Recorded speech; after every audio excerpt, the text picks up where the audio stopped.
Yo, what's going on, y'all? It's your boy SoSo, in case you ain't know so, and welcome back to another dope episode of Sports with SoSo. Coming to you live, y'all. This week, the Heat go 500 and climb up to 6th in the Eastern Conference standings, which are going to make it an interesting season in the second half. The Panthers are doing the same as they get into the wild card hunt in the NHL race. And Hurricanes basketball has some good wins, good losses, but are heading in the right direction towards March Madness. It's time to take a ride, y'all. Let's go!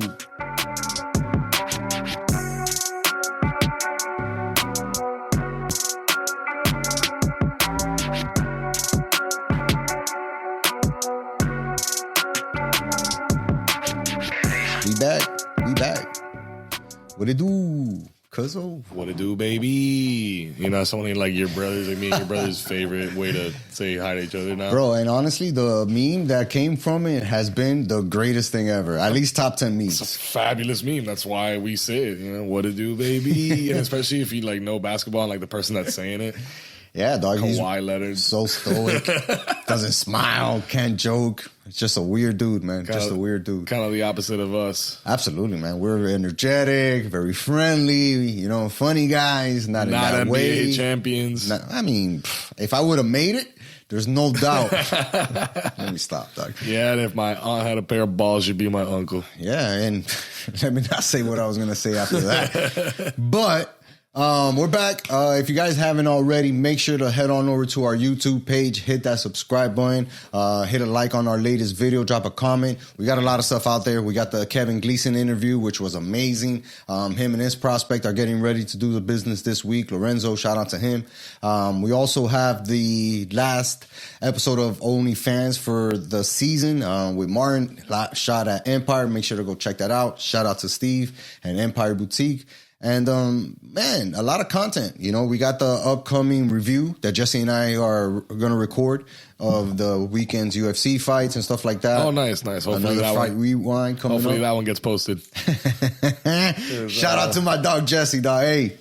Jesse, man, I'm sorry if you're watching this, bro. I'm very, very sorry. As the executive editor, video editor on this channel, I take full responsibility for that video not being posted. Nah, man. I mean, the weekend was wild, dog. We had a lot of stuff going on this weekend, dog. I had a lot of golf this weekend, dog. Yeah, bro. We were busy. We were both busy. No, it was just a lot of golf, dog. And I won't be doing it again. I love golf, but I got to take it easy. Got to take a break. But it was nice to end the golf weekend playing Mel Reese. Yeah, bro. We had a great time out there, man. Little birthday round for your boy. Shout out to Frank. Shout out to John for joining us out there. Shout out to you, man. Happy birthday, kid. Thanks, I know dog. it's, you know, we got to go one time with the horn. I mean, turning 38 is a blessing for sure. You know what I mean? And I'm happy to have turned 38 and be surrounded by the people I'm surrounded with, doing the things that I love to do and doing it with people that I love to do it with, dog. So it's always dope, man. Shout out to my wife, man. She's the best. Yeah, man. Yep. But yeah, bro, Saturday was busy, dog. And Sunday was busy too, because we got to the golf course, right? And it's like, well, shit, we got the tee time. Everybody got the little practice, except for my dog. Showed up right on time. And then the fucking started with the, hey, you guys got another 30 minutes ahead of you. I was like, what? Yeah, but I managed to finagle a free bucket of balls. You did, for the range, asking nicely. And I got my practice in, which didn't matter anyways because I just played terrible. It was probably it was the worst I played all weekend. Well, but it didn't help that it was like freaking 20 miles per hour winds out there, dude. That was wild. It was blowing like crazy. I posted. It's such an open course too. I posted a post yesterday before it. Yeah, I posted something on the Miami Golf Pros or whatever, and you can hear like because it's one where it's quiet, but you can hear the wind. You can just that's all you hear is just the wind just whipping right through. It's crazy, dog. It was windy as hell. It was crazy, man. But again, the fairways were in perfect condition. Greens could have been a little bit better, right? It's losing its touch, man, because it's going out of business or it's closing up, and they're gonna start that whole thing with the stadium there. So like you can kind of tell they're like letting it go a little bit.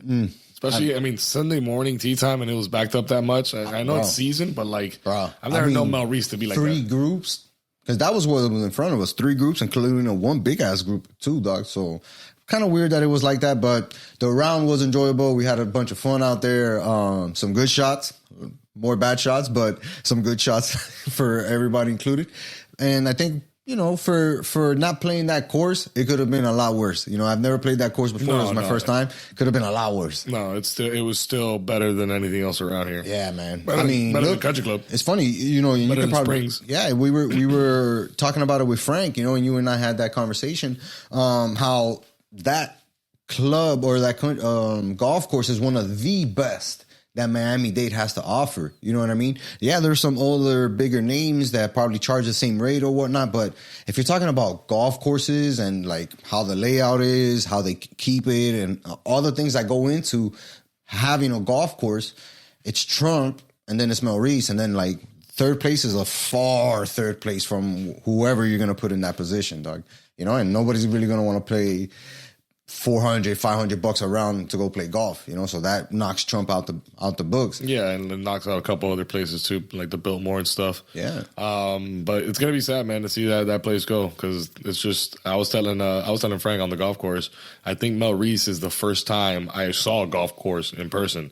Nice. I can recall being a kid and driving by there and like looking over there and be like, what the hell is that? What is going on over there? Yeah. And like, oh, that's a golf course. And like never thinking like one day I'd be into golf and playing there regularly and stuff. So like now I'm like, damn, dog, it's kind of sad. Like now this is going to be a soccer stadium. Yeah. And I know you're a soccer fan. I am. And I know you're looking forward to that, but like I don't care for that. Don't get me wrong, dog. Like, and to talk to more on your point, like that's the one noticeable golf course that I could ever remember, even when like I first started driving around Miami. You know what I mean? Where you're like, oh, by the airport, by that golf course, and you didn't even know the name of the golf course. Yeah. But you're like, oh, that's that golf course. You also like, I knew Miami Springs later on too. Like when once you started playing though. Yeah, but no, even before that, because it's in Miami Springs in the community, you kind of drive by it. But True. Most golf courses are closed off. You think about Trump's private as hell. Right. You think about like Hollybrook, you don't really drive by Hollybrook. Nope.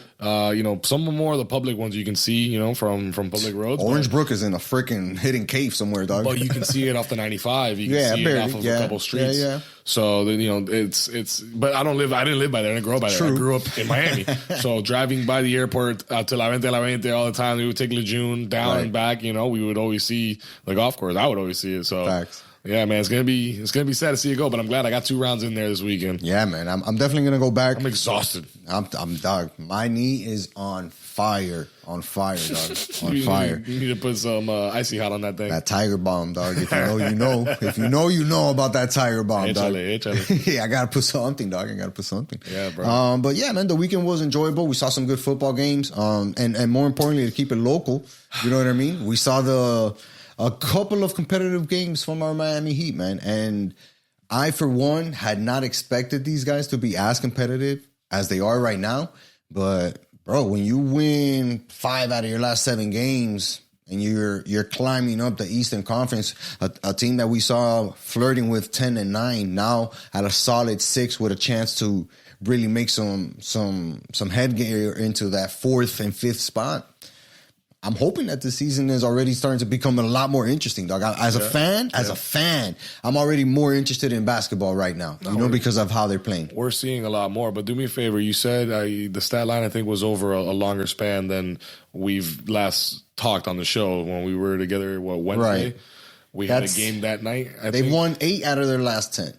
No. Give me since last Wednesday, because since Wednesday. All right. So look, we lost that Monday game, right, against Atlanta. We ended up losing that game 121-113, and then we got the dub against New Orleans on the road, which was nice. We smoked them 124-98. That game was a wrap from the get go. Yeah. That was the Bam game. He had 26 points, 8 rebounds, almost had the triple double. Then we lost a tough game at Dallas. We lost that game at Dallas because that game got away from us. We'll get into all that one, but what was the next couple games there? After that, it was back in at home versus New Orleans, and when we played them on Sunday while we were on the golf course. We won that game. We won that game. And then we won last night. We're playing tomorrow against Boston. Oh, no, we won last night. Today's Sunday. Monday, Today's Monday. I know. I'm catching you up, dog. So we went, since Wednesday, which was my question, we went 2-1. Right. But if and we lost the game that we had no business even being a tough game. It wasn't tough, dog. We'll get into that game in a second because I want to talk about that game. We didn't show up that game, but not a bad stretch, especially for a Heat team that we've seen for the beginning half of the season. True, be the opposite case and go 1-2 versus 2-1. They would have lost to the team they needed to lose to, but then they also would have lost one to the guys like who we just beat, like the Pelicans. Like that was a game we should have won from the beginning to the end. Well, if you think about it, like the road trip wasn't successful, right? We went 1-2 on the road, right? We had an away game at Atlanta, an away game at New Orleans, and an away game at Dallas. Ended up going 1-2 of those 3 games. Sure. So the problems on the road still persist, right? Where we either don't come out strong in that third quarter and the game gets too far away from us to have a chance in the fourth, or we play like we did in Atlanta where we're within it and then, in those last 2 minutes we don't play well enough. They hit some shots, they hit a couple of free throws, we miss everything, and the game's a wrap. What I like is more with this Heat team, you have to take these guys in like almost in bunches, dog. And I feel like 3 games is too short of a span. You know what I mean? We got to look at this team in the last 10 games and be like, how good is this team playing? Because when we talk about it, right, we're like, how do they catch up to the East? They have to go 7-3. They have to go 8-2, really make a run. Lose a game, cool, but go and win 3 out of your next 4, 5 out of your next 6, something like that. And they've been able to do that recently, which, again, makes it more interesting as a fan because now I'm watching the close games, right, in the fourth and saying, damn, these guys have a chance to win it, as opposed to earlier in the season, it was like, well, these guys are going to blow it. And the Heat were leading, and now we're coming from behind, to get some of these dubs.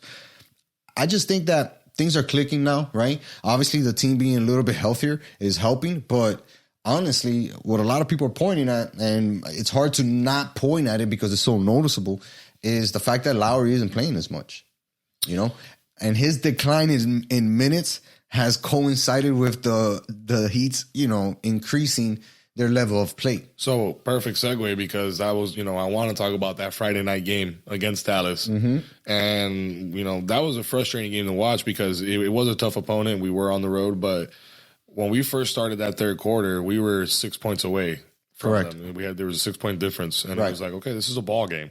We can keep cutting this lead and, get in the game and make it interesting. And the complete opposite happened there. Yeah. And it also happened to be the fact that Kyle Lowry happened to be on the floor. For most of it. So it's like, man, I don't know how much more we need to see or not see from Lowry, The problem is that we're locked into him, and for somebody to take him off our hands, nobody wants to, man. Nobody wants to. And even when you look at himself and the way that he's playing, he's not even doing himself service. He's 2 of 3, dog, in that game. Played 21 minutes, 5 points. And again, if you're not, how many assists? Just 4, which just 2 assists, 4 rebounds, which goes back to my point earlier last week.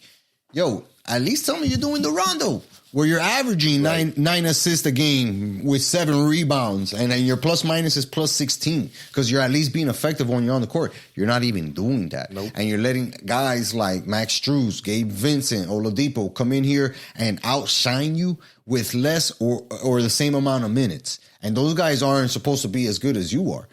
That's a failed investment on the Heat's part. There's no way that he comes. I can't say there's no way, but like the fact, I'll ask you this. How good do you think Lowry has to play from this point on for the rest of the season, including the playoffs, in order to be like, all right, you did enough to not make me hate you for your season this year? Wow. I mean, he would have done it already by now. I mean, we were just asking him to put up 15 points a night, 15 to 20. Right. When we're asking you to put up 25, 30 points, we know you're not that guy, but 15 to 20, 15 being the floor, and then we know 20 is probably your ceiling at this point in your career. Yeah. But at the very least, one of my biggest, this, I always reiterate this with Kyle Lowry and just the point guard position in general. If you're not going to get the points, you need to be making plays that are helping people generate points. And you're not doing that if you're only getting 2 assists a game, 3 assists a game, 4. If you're getting more rebounds than assists as a point guard, problem. I don't know what's going on, dog. Like you're not doing the right thing in like fundamentally. You know what I mean? He should be generating more offense versus what it seems like he's kind of hindering the offense when he's on Correct. the court. And look, he had a good game against New Orleans. He has 17 points but he's been damn near a month, if not longer, that this dude hits 20 points. And the whole thing with that is like in his last 10 games, he's averaging about 9 points. That's not enough for any NBA player that's getting starter minutes. Right. You know what I mean? And again, if it was coming off a year where he played well, it's more excusable. But last year, you weren't even available, dog. And when you did play, dog, you didn't play that well. Wasn't a difference maker. At all. You know what I mean? Again, it goes back to that point we were talking about. Like, his decline in minutes and playing coincides with the Heat increasing their level of play, dog. That means that you're the guy not holding weight.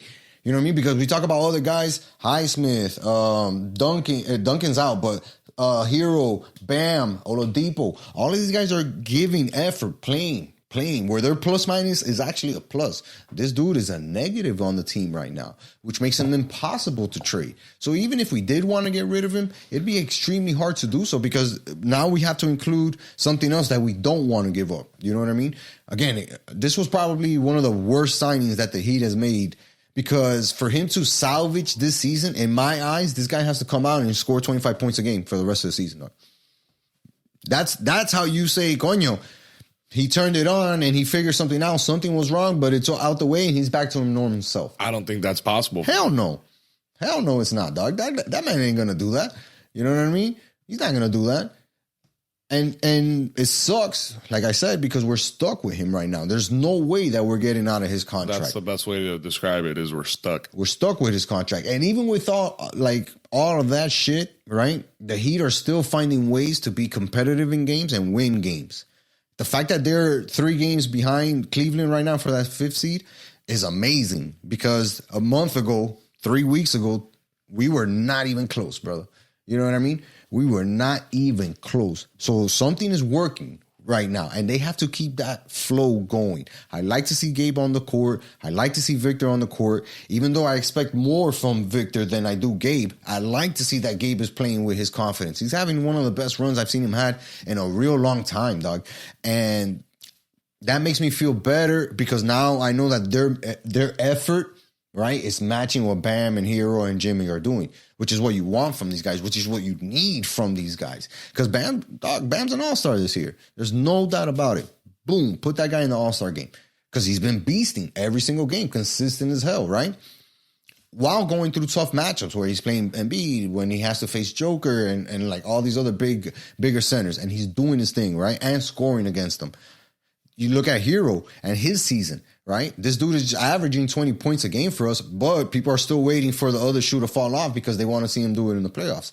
Okay, fair. But if he does do it in the playoffs, you no longer have a problem with Hero. So now who are you going to bitch at? You know what I mean? You're not going to bitch at Bam because you know he's coming through. You're not going to bitch at Jimmy because he'll slap you. You're not going to bitch at Hero because he's actually playing well. The only things that can be easily pointed to are the guys doing negative effort, negative production. That happens to be Kyle Lowry right now.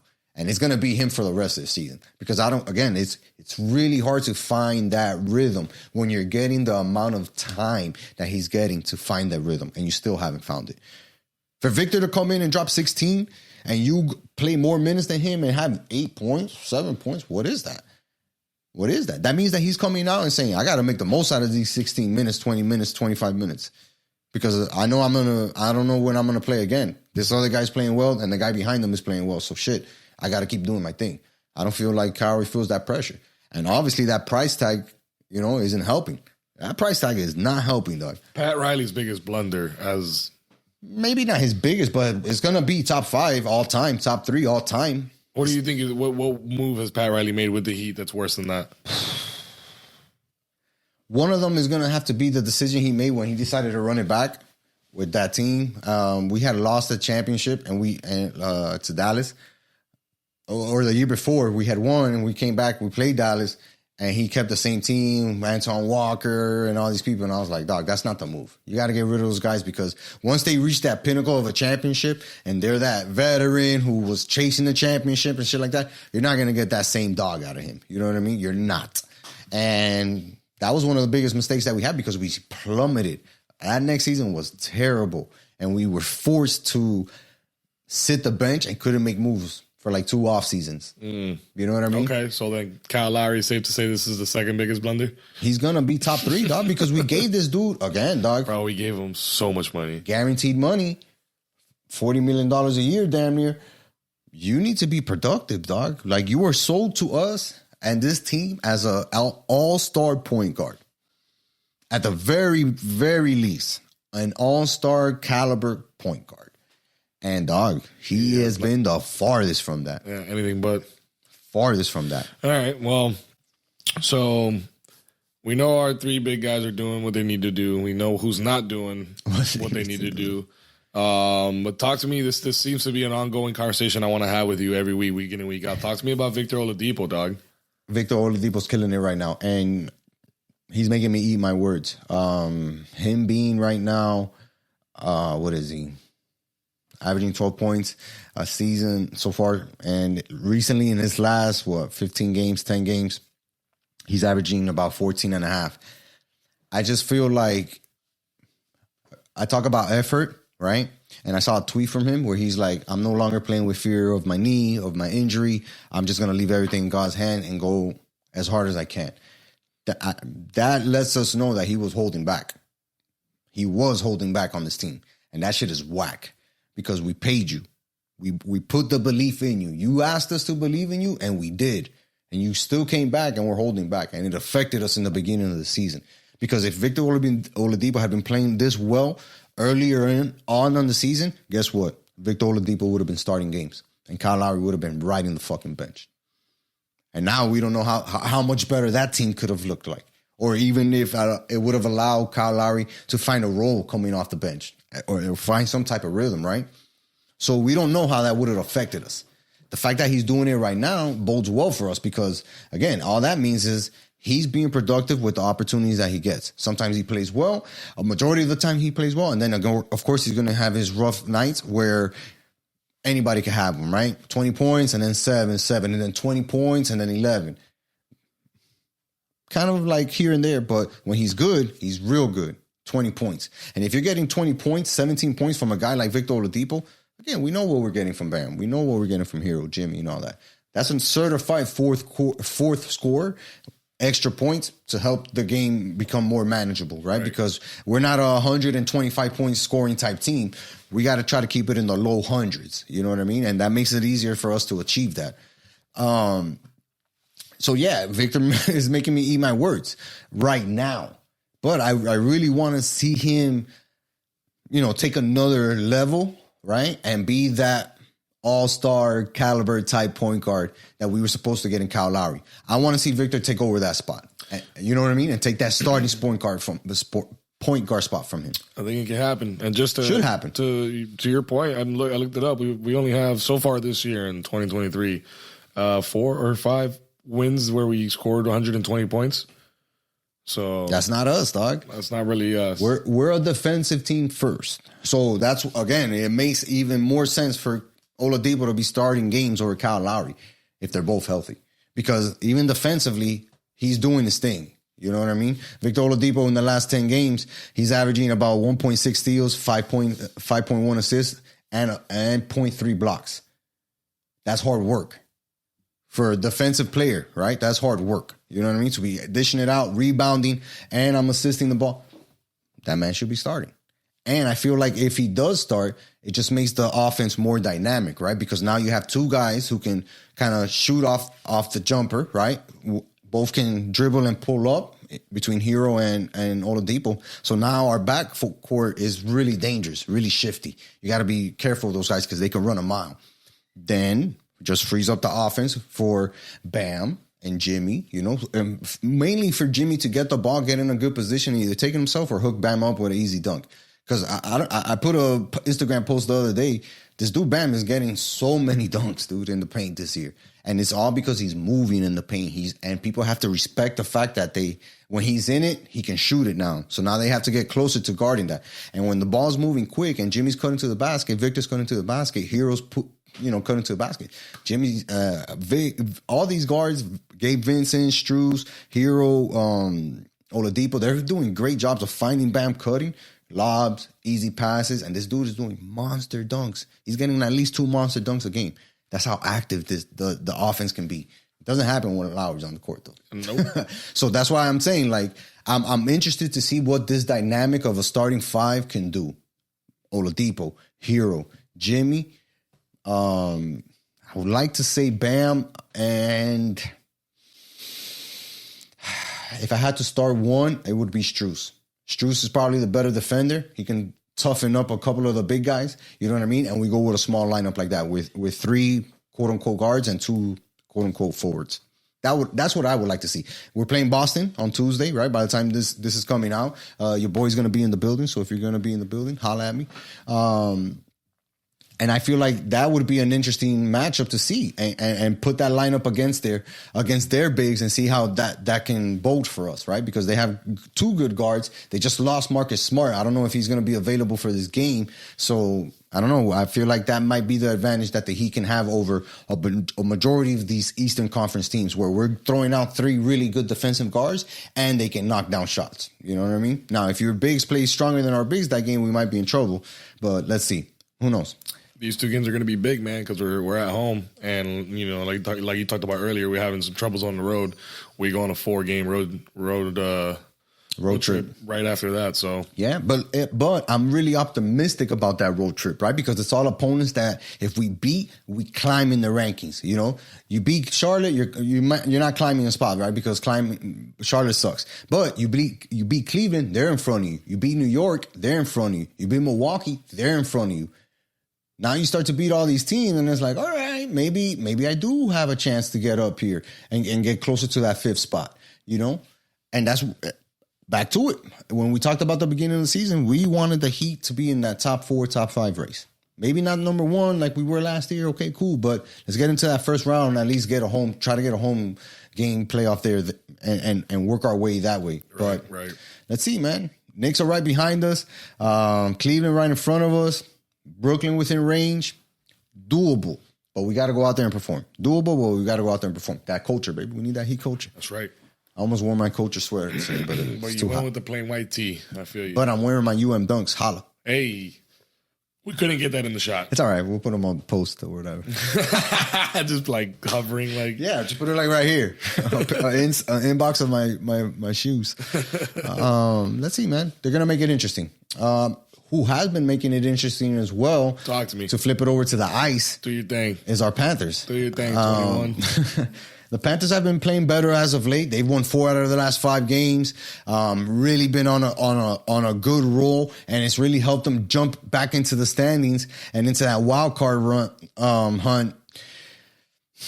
Still not where they should be, right? Admittedly, a lot of their players have come out and said that, but I feel like with the All-Star game being here in the next month or so in February, like I saw the All-Star jerseys. I'm not sure if I sent it to you, but they look Vamos Gatos. Yeah, no, not the Vamos Gatos. The All-Star game jerseys check them out. They're so dope. It's like black with like a little bit of like that highlighter blue, highlighter pink look. So they're going with that South Miami type vibe.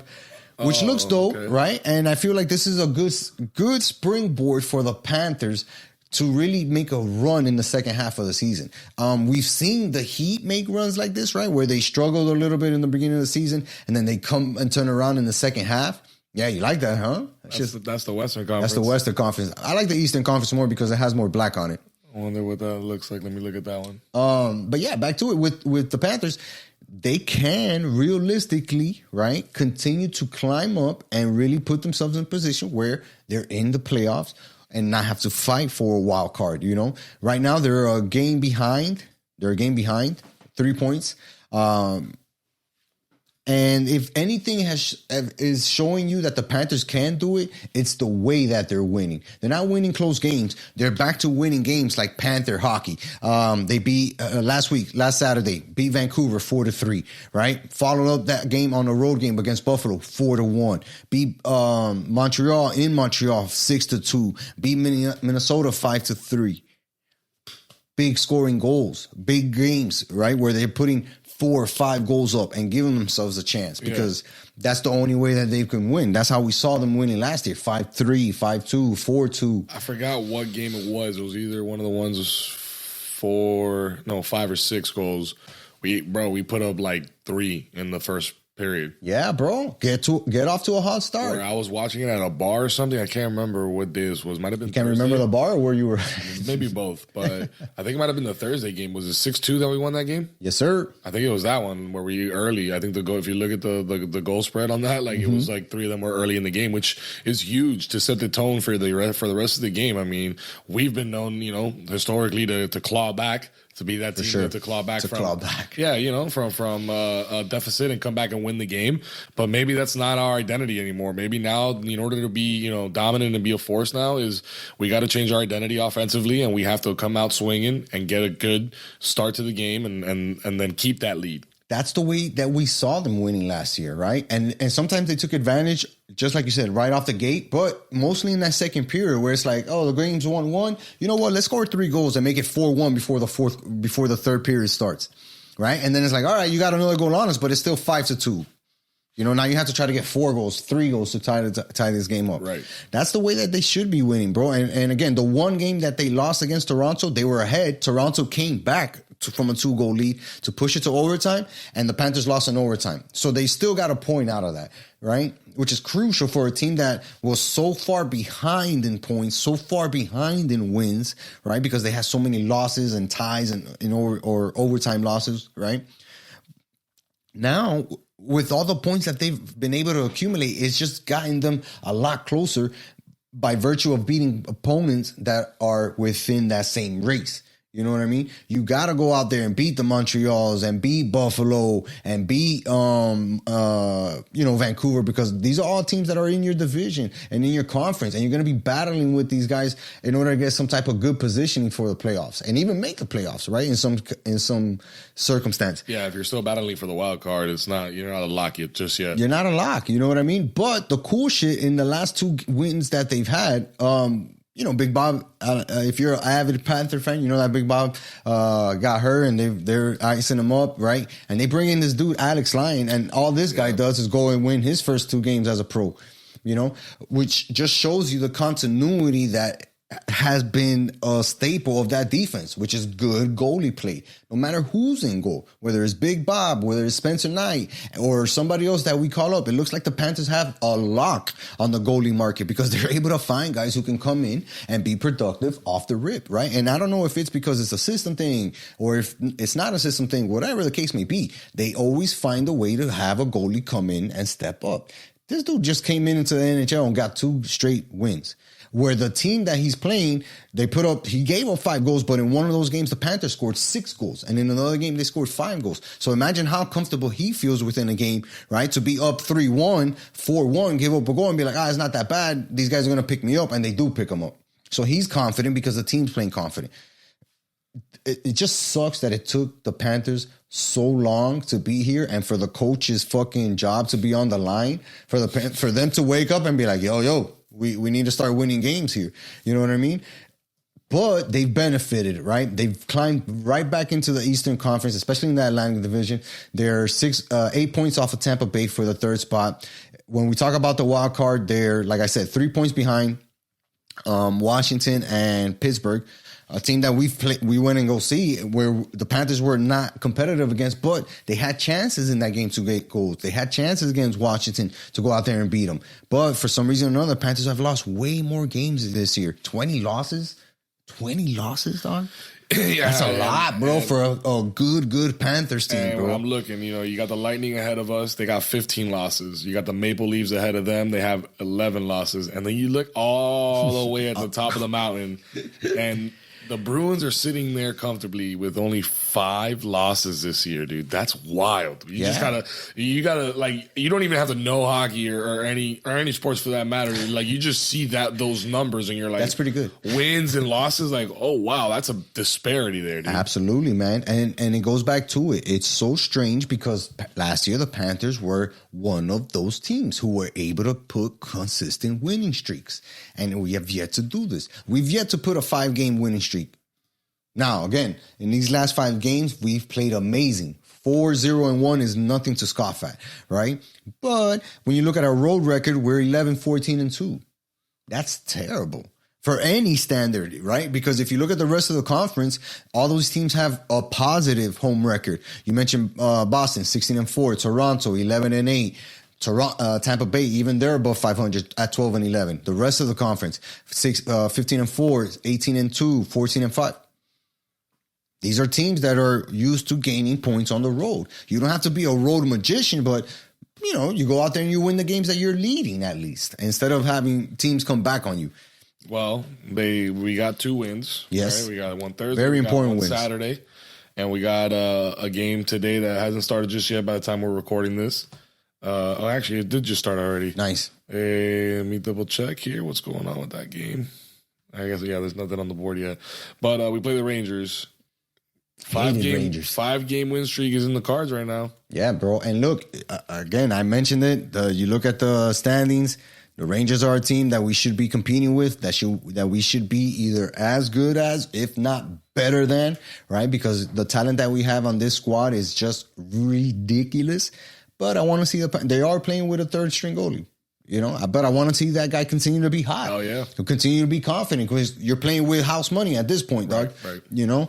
Go out there, put a good performance and get the dub. Get the dub because if they do win that game, right, they got another important game against Pittsburgh, which they can literally gain spots on and jump into a wild card if we beat them, right, on a head-to-head record before we come back home for another 5-game homestand. A big game. Where we're at least comfortable, right? We've won 12 games at home so far this season. It wouldn't be bad to add another 4 to 5 if they can for the rest of the season moving forward. Well, here's the ideal situation. So if we do manage to beat the Rangers and then we beat Pittsburgh and then we come home, we play the Kings and we beat them, that's our 5-game win streak. But can we extend it to 6? We got the Bruins. I don't know if that's happening. I don't know. Especially right before the All-Star break, but whatever. We'll find out next week. We'll talk more about that preview next week. Let's get there with a couple of dubs. Yeah. Right? Let's get there with that 5-game winning streak, like you said, and see how we feel about that. Yeah. Let's see how we feel about that. Time to claw up. Right? What is it? No. Pull your claws out. Pull your claws out. Put your goddamn claws away. Yeah, man. We got to see that fight, man. We got to see that fight. A team that I have seen a fight in is our Miami Hurricanes basketball team, dog. I don't know why, but I love UM sports, dog. I mean, come on, dog. I didn't even go to that school, dog. Like, come on, dog. Like most UM fans, they facts, didn't go. Dog. But I don't know. Obviously, I love basketball, dog. But that's also your first love, for sure. Seeing UM basketball doing well just strikes a special chord with me and be like, yo, that's right. We're a school too, bitches. You know what I mean? And I've spoken about my love for Coach L and the program and all that shit, but like, it's just dope to see all these guys come out here and ball for them, man. And look, ACC play has been rough. We talked about it when they did start ACC play.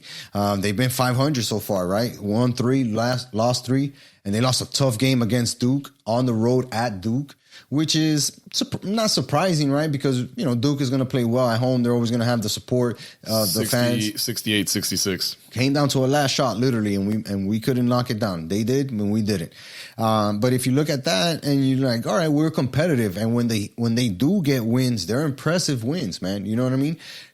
I'm excited to see how far this UM team can go because Coach L really has something special. Oh, he has something special. All right. Just so you have a nice special sneeze brewing, and I'm going to stall as long as I can. There it is. And look, everything that's been has been advertised about this UM basketball team has been delivered. They have their transfers balling, right? We have our star transfer portal player balling, really having a great season in Wong. Omier continues to kill it for Nicaragua and all his peoples, man. This guy has had 4 straight games of double-digit rebounds, 13, 16, and 14. If that's not a freaking force in college basketball, like, I don't know what the hell is, man.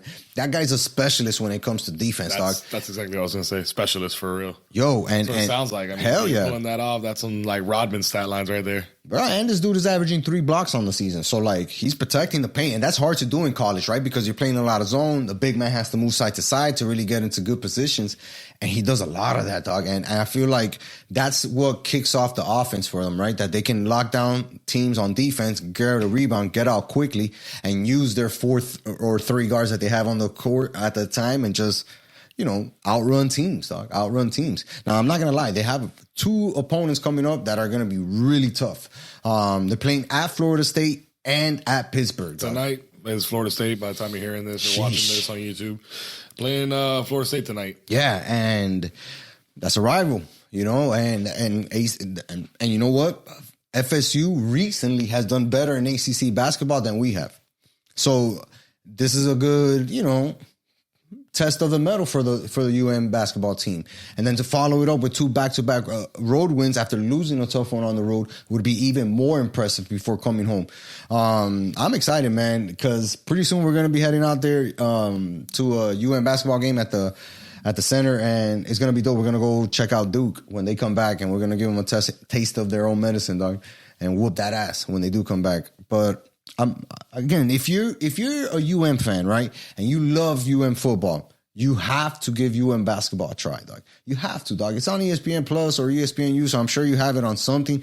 And the games are always entertaining. They're quick games, right? It's not like you have to spend 3 hours watching this shit. The team is good, and it's going to get better. Right now, just ranked 20th, but I feel like if they do get through this ACC play with, that's what, about 9 games left, 10 games left. You come out of there with an 8-2 record, a 9-1 record, and you play at tough places and get tough wins. This team could be easily ranked top 10, top 15 when it comes to March Madness. And that's what I care about, dog. I want one of my teams in there when it comes to that tournament, dog. I only have 2 teams when it comes to college basketball. basketball, of course, right? Because they're always nasty when it comes to being home team. And second, Villanova. Nah, I'm an University of Arizona guy. I've always liked the players that they've gotten there. Mike Bibby came from there. Stoudemire came from there. A bunch of raw players came from University of Arizona. So I've always kind of kept in touch with them from afar. And whenever the NCAA tournament comes around, I'm like, did Arizona make it? Oh shit, they made it. I'm going to pick them, until the second round. But I would love to do that with the Hurricanes, right? And be like, yo, let's make it and let's advance. We saw them advance last year all the way to the Elite Eight. So why not make that type of run again? We have a good core there. We have probably a better defensive unit we do this year than we did last year. So it's very possible that these guys can catch fire. And from playing a tough ACC schedule and make that part of what drives them forward, moving forward for the rest of the season. Let's see, man. I'm hyped, bro. I'm hyped. People have to get into this because baseball is about to start, and that shit is going to be fire too because these guys have a bunch of studs on that team, dog. Like you said, though, right now, maybe this Florida State game will draw some, Tuesday night, you got a lot going on, so definitely tune into that. Hell yeah. But, your casual games, unless it is March Madness or it's they need to win this to get into the tournament or something like that, like one of those situations, it's hard for me to just kind of, want to go out and watch it. But I get it. Historically, this is getting a lot better compared to previous years. Hell yeah, man. And it's only going to get better, obviously, because the NIL deals and shit like that, that's always going to improve a program, any program. And more importantly, because athletics is dedicated to winning. You see it across all their sports. Women's soccer gets a lot of support and love. Women's basketball team gets a lot of support and love. The men's football, basketball, all of these programs get a lot of love because they win and they actually make the school look good. They're always competing, swimming and shit like that. Those are things that help the university grow and make the appeal of being a fan even more so, right? Because then hopefully you want kids to go to that program and whatnot. Quick little update. Panthers are down 1-0 with 60 minutes left. Yeah, they scored. Well, whatever. We'll catch up later. It was on a power play, I think. But whatever. Bro, you know what? Before we wrap up, man, I wanted to get your thoughts on the weekend of games. Oh, man, I thought we were going to start off with this. No, but I'll give you a chance to get it off your chest. Losing to Cincinnati. Go ahead, bro. Damn Bills. Let it off your chest, dog. Man, you were, Martin was right. Shout out to Martin on OnlyFans. The Dolphins, we exposed the Bills and the fact that they weren't a great team. When a guy like Skylar Thompson is able to, put up points on them and keep us in the game, they weren't as good as we thought they were. Right. And Cincinnati just proved that. Joey B, real deal. For sure. But look, shout out to them because they stuck to their game plan. It was snowing up there in Buffalo, and they ran the ball consistently. And when they needed to, have a third down, it was always a third and short situation, as opposed to Buffalo. Buffalo really couldn't run the ball, and every time they were in third down, it was 3rd and 8, 3rd and 7, 3rd and 9. It's hard to make those plays over and over and over again throughout a game. Yep. But so Cincinnati goes on there, and then 27-10 beat Buffalo, dog, in Buffalo. Wow, Buffalo, that was wild. But then we see in the Kansas City game against the Jaguars, we see Patrick Mahomes get banged up, which now he's questionable for next week. But he was still able to finish out that game and finish out with the win in Kansas City. I don't think anybody was really down in that. Maybe when Mahomes got hurt, I definitely did. I was like, maybe there's probably a chance they're going to lose, but he thugged it out, and he stayed out there, got it wrapped up between quarters and stuff, and finished the game. And it felt like he needed to too, because Jacksonville was coming on strong in the second half. They definitely didn't shy away from Kansas City. Obviously, Mahomes not playing for damn near an hour is going to make a big difference in any game, right, for Kansas City. But him coming back was a difference maker for sure. He's an MVP type player. He's obviously a difference maker, and that touchdown that they scored in the fourth quarter ultimately is what kept the game at distance for Jacksonville, and they ended up getting the dub. Yep. Now that other game on Saturday was not even close between the Giants and the Eagles, though. I said we talked about it. I talked about it earlier in the day with somebody, and I thought that it was going to go like that. I thought the Giants were a good team, but I thought it was like, I think the Eagles are going to handle business, and they handled business, bro. Facts. They whooped that ass on the Giants. Came out so strong, 28 points before halftime. Like, 0 just wild. Allowed. Yeah, just showed the separation between a good team with a good season, right? Between a team that is literally one of the best teams in the NFL and has the MVP right now. Because Jalen Hurts is definitely the MVP, dog. He's definitely their biggest playmaker, their biggest difference maker. And when he's there on the field, it's just a problem. Yeah, dog. Well, we saw they lost 2 games when he wasn't playing. They stayed in it because of their defense, which they have a phenomenal defense, but Jalen Hurts is a difference maker there. Big time. But now we talk about on the other side, we saw, the Cowboys lose to the Niners in a kind of boring game. It was kind of a boring game, but it was a close divisional game, which is kind of what you expect. We're between 2 rivals, right? I saw somebody earlier that day, and Buddy told me, he was like, "Nah, I got the over for the first half," and I was like, "You're crazy." I was like, "What's the over?" He's like, 24 You're crazy points as hell, dog. Like, you crazy as hell. You threw away your money, sir. Yeah, I was like, I don't know about that, dog. It's going to be a close one, and it was that. But the Cowboys just are Cowboys. I mean, we didn't see a touchdown until the fourth quarter in that game. Where McCaffrey got into the end zone on a short yard run inside the goal line, inside the 5. It was a defensive matchup, but I felt like both quarterbacks played to shit. Dak definitely played to shit. Purdy did not look good at all, and had these guys maybe grabbed an interception or 2, Dallas probably could have turned that game around on its head. I feel like... Did you mean that the Niners didn't score their first touchdown till late in the game? Or yeah. The first touchdown of the game in general? I think in general, though. Nah, because he had a Dalton Schultz touchdown early on, the Dak did. And then they missed.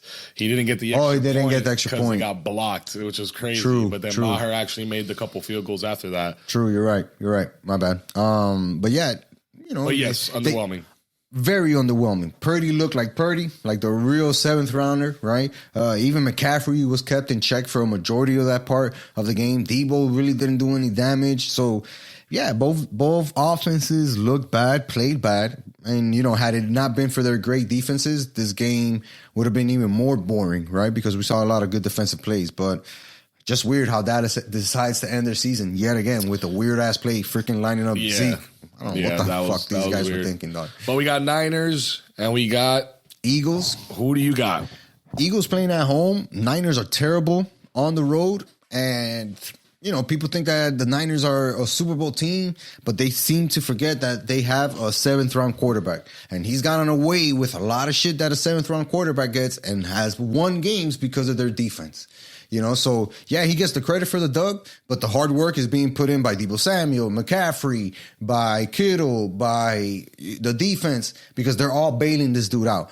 Kittle had an amazing catch, right, in that game, but it was a bad throw, and Kittle's had to bobble it 14 times running down the field while one of the Dallas defenders missed the tackle on him in order to make that catch. That shit's not going to happen against a primetime defense with ball hawks like Philadelphia has. They lead the NFL in sacks. I think they're top 5 or top 3 in interceptions. So any little mistake that Purdy does, it's going to be a wrap, And I just think that Philadelphia's defense is as good as the Niners, if not better. And Jalen Hurts is unstoppable. Yeah, I'm gonna agree with you there, bro. Sorry, Steve. I was thinking about it, I've been thinking about it through and through, but because I like the Niners, I really like that team. I think they have a phenomenal defense. What's that? Is that Peep? Oh, it's the other camera. Sorry about that, folks. That's the weird one. Nope, that means I'm not on screen anymore, but it's all good. If you stuck around this long, we appreciate you guys anyways. So here are these few picks. But, so we have that dilemma. I'm gonna go with the Eagles, man. Because I agree with everything you said. I think that Jalen Hurts is that difference maker because I think they have equal offenses as far as playmaking ability with the receivers. I think I give the edge to the on the running backs to the Niners, but defenses are pretty comparable. It's where I give the edge, and the biggest difference is Jalen Hurts, and I think he's the edge, so I give it to them. And then on the AFC side of things, that's a bigger question. We have Kansas City taking on Cincinnati, and Cincinnati Joe Burrow has not lost to Patrick Mahomes. So this is, in a game that matters in the postseason. Right. So there's a lot of history here already. Mahomes is not 100%. Look, the line came out. I told you, dog. Cincinnati -1. I am going to go Cincinnati. Wild. I'm not. Until you beat the champs, I can't consider you in that. And he beat them last year, dog. I get it. But my whole thing is people always count Mahomes out. They've been counting him out this whole season. He hasn't been that good. He has been this, that, and the third. Oh, wow. They blow him off because of the crazy throws that he makes. Cool. He's still the best quarterback in the AFC for sure and in the NFL for sure. Granted, Cincinnati as a whole is probably playing a lot better than Kansas City is. But you still got to go on the road. You still have to go out there and beat these guys and try to stop these guys. They haven't been able to find an answer for Kelsey. Everybody knows the ball's going to Kelsey, and he still gets 10 catches a game for 100 and something yards and 2 touchdowns. I'm sorry, dog. I got the Chiefs. I get that. I'm with you. But does that happen if Mahomes is not 100%? Or even in the game for that matter. If Mahomes, I'll tell you this: if Mahomes was in that game against the Jaguars, that score is 45-10, dog, 100%. Because the Jacksonville wouldn't even have seen the ball that much. Because Mahomes is always putting together these 6, 7, 8 minute yard drives and always getting touchdowns out of it. So that's why I feel like Cincinnati looked better that weekend, but Mahomes also left. Now you give Mahomes time to rest, right? That guy's probably not going to practice an entire week. Nothing but massages, nothing but game plan. And when it comes time to ball, he's going to ball out, dog. And that's what he does because he's Patrick Mahomes. And not to say that Burrow isn't as good as Mahomes because Burrow has had an amazing season, B, an amazing 3 seasons, right? So he's one of the best quarterbacks, top 5, probably the second best quarterback in the NFL, right? So, and I get why people would pick them, but I'm going with Kansas City. They're at home. He has more wins by himself than all the previous Bengal quarterbacks put together. Ever. He has 5 postseason wins now. Ever. And that's to counting the Hall of Famer Boomer Esiason. So you got to respect Joe Shiesty, dog. Absolutely. He's going to come in there thugging it out. Yeah. Cigar in hand, ready to rock. This game's going to be 47-45. Iced out. Jamar's going to be doing his thing. I get it. Gritty. Listen, I get it, man. I get it. But the fact that everybody's the fact that the line came out as Cincinnati -1 because they're unsure about Mahomes is like a little bit of a disrespect to Andy Reid is all I'm saying. This dude is the real deal. He's the real deal. Not questioning that, dog. And look, he lost Tyreek Hill and look where they were at. That's why it's only -1. Look where they're at, dog. You get what I'm saying? Like, I get it. Say whatever you want about the Chiefs. But the fact is they have Patrick Mahomes. And if he plays on Sunday, 70% chance that he's going to win that game. He's done it to everybody. Buffalo, Cincinnati, you name it. He's done it to everybody, dog. All right, we'll see. We're split on that one, so that one's going to be interesting. It's going to be interesting. Yes, indeed. Must check that out this weekend. Your boy and I are going to be checking out that games as well as the rest of the games going on this weekend.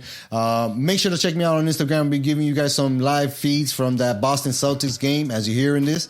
And of course, you guys got to head to our YouTube channel, hit that subscribe button, hit a like on our latest video, drop a comment. And until next time, peace. Peace. Yeah, I guess.